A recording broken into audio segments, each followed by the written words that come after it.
मैं ना बड़े टाइम से सोच ही रहा था कि कब वो दिन आएगा जब मैं तुम्हें असली स्टोरी बताऊंगा कि मैंने कनाडा क्यों छोड़ा। और आज वो दिन आ चुका है। एकदम सही समय है, सही मौका है ये बताने का कि मैंने कनाडा क्यों छोड़ा। कनाडा छोड़ने के हैं कुछ के रीजन, पर उसमें से एक मेन रीजन है रिश्वतखोरी। बहुत बार सुना होगा कि इंडिया में रिश्वत चलती है, पर मैं तुम्हें एक ऐसा सच बताऊंगा कि जो तुम्हें बड़े बड़े इन्फ्लुएंसर्स, बड़े बड़े यूट्यूबर्स ने भी नहीं बताया होगा आज तक। जी हाँ, तुमने ये तो जरूर सुना होगा कि इंडिया में रिश्वतखोरी बहुत ज़्यादा चलती है, पर मैं तुम्हें बताऊंगा कि कनाडा में भी रिश्वतखोरी कितनी ज़्यादा चलती है। और जो बड़े बड़े इन्फ्लुएंसर्स, बड़े बड़े यूट्यूबर हैं, उन्होंने भी कभी तुम्हें ये नहीं बताया होगा कि कनाडा में कैसे रिश्वतखोरी चलती है और कैसे वो भी इस समय से बाहर आए हैं।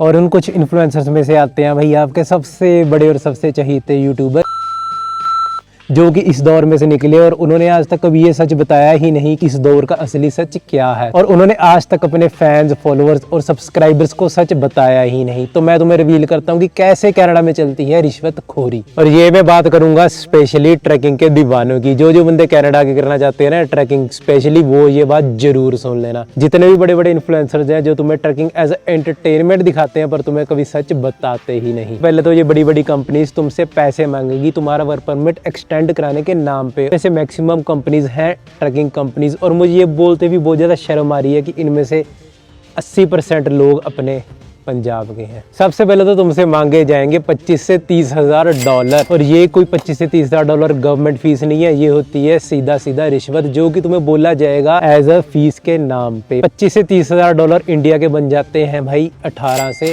20 लाख। एक तो तुम पहले ही 18-20 लाख ला के कनाडा गए हो, और ऊपर से 18-20 लाख लगा के तुम अब अपना वर्क परमिट एक्सटेंड करवाओगे, जो कि एक सरकारी फीस नहीं, सीधी सीधी है घूस। और इस घूस के चलते ही मैंने बोली थी इस घूस को सख्त मना, और इसलिए आ गया था मैं कनाडा से वापस इंडिया। ये भी था मेरा एक मेजर रीजन। इस घूस और रिश्वतखोरी पे ही बात खत्म नहीं होती। इससे आगे बात बढ़ जाती है जब तुम घूस दे के अपना वर्क परमिट एक्सटेंड करवा लेते हो और उसके बाद उस कंपनी में तुम जॉब करते हो। मान लो अब तुम्हारा आ गया 3 साल का वर्क परमिट। अब इन 3 सालों में वो कंपनी के तुम बन जाते हो गुलाम। जी हाँ, गुलाम। गुलाम का मतलब ये है ना ही तुम्हें पे ऑन टाइम मिलेगी, ना ही तुम्हें प्रॉपर पे मिलेगी। तुम्हें जो सरकारी वेज है उससे कम तुम्हें पे मिलेगी, और ये सब तुम चुप चुपीते सहोगे। क्यों?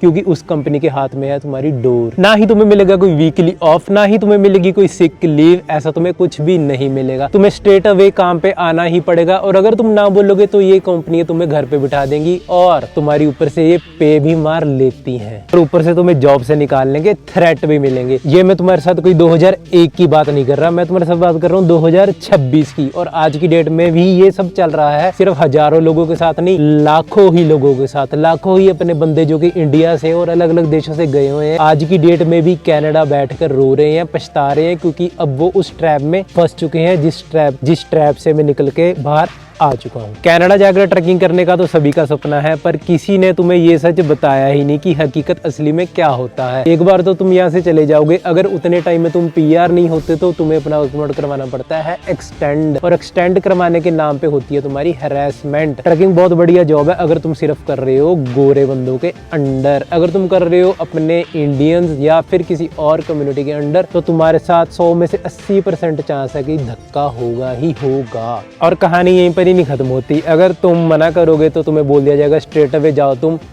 इंडिया, क्योंकि कोई भी गवर्नमेंट या कोई भी गवर्नमेंट ऑफिशियल इस सब में पड़ता ही नहीं। ये सब चलता है अंडर द टेबल, और किसी को भी कानो कान इस बारे में खबर होती ही नहीं। यहीं पे बात खत्म नहीं होती। तुम कम से कम ये तो चाहोगे ना, अगर तुम किसी बाहरली कंट्री में से कनाडा जा रहे हो कमाई करने, तो एटलीस्ट तुम्हें तनख्वाह तुम्हारी टाइम पे मिले। भूल जाओ, ऐसा नहीं होता। 2-2, 3-3 महीने भी तुमसे ये एम्प्लॉयर करवाएंगे वेट, तो ये एम्प्लॉयर निकाल लेंगे अपनी कंपनी का, अपने ट्रकों का सारा खर्चा, और उसके बाद सोचेंगे अपने ड्राइवर के बारे में। कुछ ऐसा है कनाडा का गंदा सिस्टम, जिसमें अपने बहुत ही सारे इमिग्रेंट्स फंस चुके हैं और उनके साथ स्कैम भी हो चुका है। और ये सब स्कैम मैं तो तुम्हें बता रहा हूँ क्योंकि मेरे यहाँ कुछ एक सब्सक्राइबर, पर मैं उनकी बात करूंगा जिनके हैं भाई बिलियन मिलियन सब्सक्राइबर। और इन इन्फ्लुएंसर्स के जब थे इतने से सब्सक्राइबर, इन्होंने तब भी नहीं सच बोला। आज है इनके इतने सारे सब्सक्राइबर जो कि आप सभी की ही देन है, और इन्होंने तब भी आप सबको धोखे में ही रख रखा है और आज की डेट में भी आपको सच बताया ही नहीं। इन्फ्लुएंसर्स की बात कर रहा हूँ, उनमें से मेजरली तो दुबई से ही आए हैं, और दुबई से आए थे ये LMIA नाम का डॉक्यूमेंट लेके, और आज तक इन इन्फ्लुएंसर्स ने कभी सच ही नहीं बताया कि उस प्रोसेस में इन सब ने क्या कुछ झेला। जिन इन्फ्लुएंसर्स की बात कर रहा हूँ ना, ये दुबई से आए थे और इन्होंने कनाडा आते सारी अपनी ट्रैकिंग की व्लॉगिंग शुरू कर दी थी, और फिर भी आज तक कभी इन्होंने सच तुम्हें बताया ही नहीं। मैं तुम्हें ये नहीं बोल रहा कि तुम मत जाओ कनाडा, मैं बस ये बोल रहा हूँ कि तुम सच जानने के हकदार हो। मैं तुम्हें कोई डिमोटिवेट नहीं कर रहा,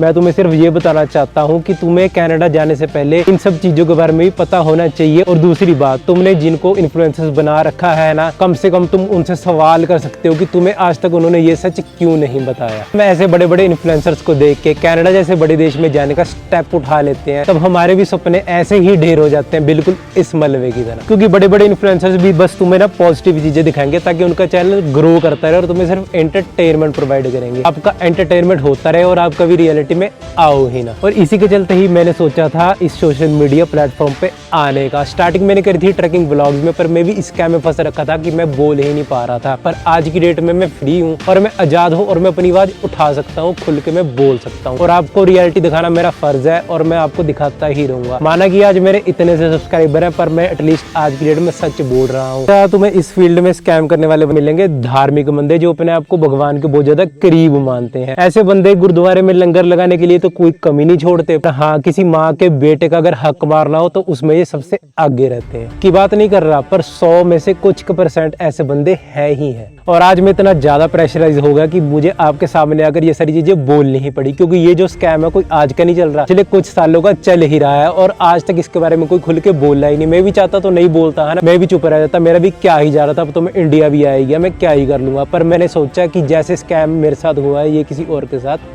ना हो। तो ये मैं भगवान पे विश्वास रखने वाला आदमी हूँ। मेरा ज़मीर मुझे इजाजत नहीं देता कि मैं किसी के साथ धोखा करूँ, कि मैं अपने व्यूअर्स के साथ ही धोखा करी जाऊँ जो बेचारे अपना कीमती समय निकाल के मुझे देखते हैं। और मैं कोई ऐसा पुराने जमाने का घिसा पिटा व्लॉगर नहीं हूँ कि जो तुम्हें हमेशा पॉजिटिव साइड दिखाएगा। मैं वो बंदा हूँ जो तुम्हें नेगेटिव साइड भी दिखाऊंगा और पॉजिटिव साइड भी दिखाऊंगा, क्योंकि ये है नए जमाने का नया व्लॉगर, कोई पुराने जमाने का घिसा पिटा व्लॉगर नहीं। और इस सब के चलते चलते मैं मेंटली इतना ज्यादा तंग आ गया था कि मेरी एक फिजिकल प्रॉब्लम भी चल रही थी, जो कि बन जाता है मेरा दूसरा कारण वापस आने का। और तीसरा कारण थी भाई लोनलीनेस, और वहाँ का जो ट्रैप उन्होंने बना रखा है वो। ये जो ट्रैप है, इस ट्रैप में तुम पैसे कमाते हो, टैक्स भरते हो, काम पे जाते हो, पैसे कमाते हो, टैक्स भरते हो। ये ट्रैप तुम्हारा चलता रहता है और तुम अपनी साइड हसल कोई भी कंटिन्यू कभी कर ही नहीं पाते। इससे दूर रहकर तुम सिर्फ इस रेस में भागते जाते हो कि तुम एक न एक दिन PR ले लोगे, पर वो दिन कभी आता ही नहीं, क्योंकि तुम सिर्फ एक फेक और झूठी उम्मीद के ऊपर चल रहे होते हो। तो मैं तुम्हें सिर्फ यही सजेस्ट करूंगा कि जो तुम्हारा दिल चाहता है तुम वो करो। अगर मेरे जैसा बंदा जो कि कुछ है ही नहीं, वो अगर वापस आ सकता है और वापस आकर जीरो से स्टार्ट कर सकता है, तो आप क्यों नहीं। जितने बंदे इंडिया, कनाडा या कहीं भी बैठ के बाहरले देशों में स्टक फील कर रहे हैं, उनको मैं सिर्फ एक ही मैसेज देना चाहूंगा कि जो तुम्हारा दिल कहता है तुम वो करो, किसी की सुनो मत। क्योंकि सोसाइटी आज कुछ कह रही है, कल सोसाइटी कुछ और कहेगी। मर्जी तुम्हारी है। अगर तुम 25 से 30 हजार डॉलर दे के, रिश्वत दे के कनाडा में रहना चाहते हो तो तुम्हारा मोस्ट वेलकम। मैंने तो 25 से 30 हजार डॉलर रिश्वत दी नहीं, मैं तो इस ऑफर को ठुकराया, चाहे मेरी जिंदगी आज 0 हो गई है। मर्जी तुम्हारी है। अगर तुम एम्प्लॉयर के आगे झुकोगे तो ये तुम्हें झुकाएंगे, अगर तुम झुकोगे नहीं और अपनी आवाज उठाओगे तो तुम